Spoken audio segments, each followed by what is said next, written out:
Today I'm making pesto with walnuts instead of pine nuts. Go ahead and cook some bacon. I like to bake mine and you're gonna keep the fat.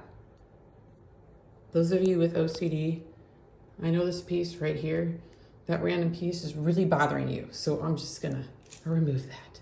I'm adding a 1/3 cup of walnuts to bacon grease to toast them and just to give them a lot of flavor. They are toasted now, and that took only about 4 minutes. Go ahead and let those dry for a little bit. Don't be a bum and get the cheese in the container.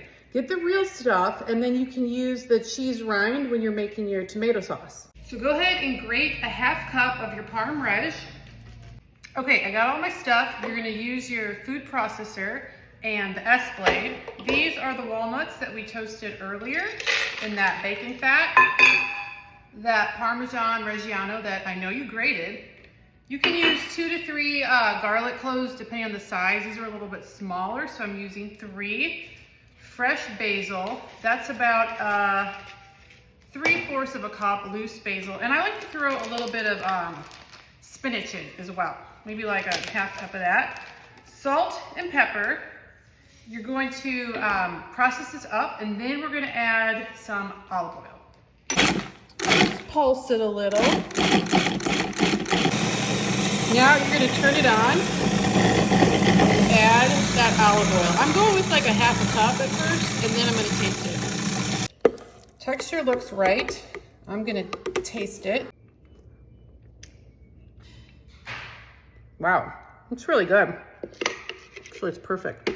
A little bit different with the walnuts. I would say I prefer pine nuts over the walnuts, but this is a nice alternative if you don't have pine nuts. Because I don't eat any pasta without tomatoes, I'm gonna roast some of these with olive oil and salt and add these to my pesto pasta.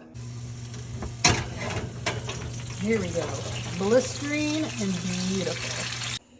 Salt, a lot of it, like a tablespoon. Bucatini. Now add some of that pesto in there. Toss it up.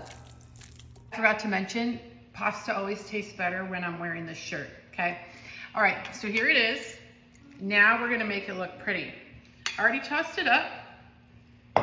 Look at that, it smells awesome. Gonna add extra cheese. You always gotta add extra cheese, no matter what pasta dish you're making. Now, those roasted tomatoes, just gonna put a few around the side and some fresh basil leaves on top. And dinner is served. Manja! If you liked my recipe and want to see more, make sure to subscribe and stay tuned for the next one.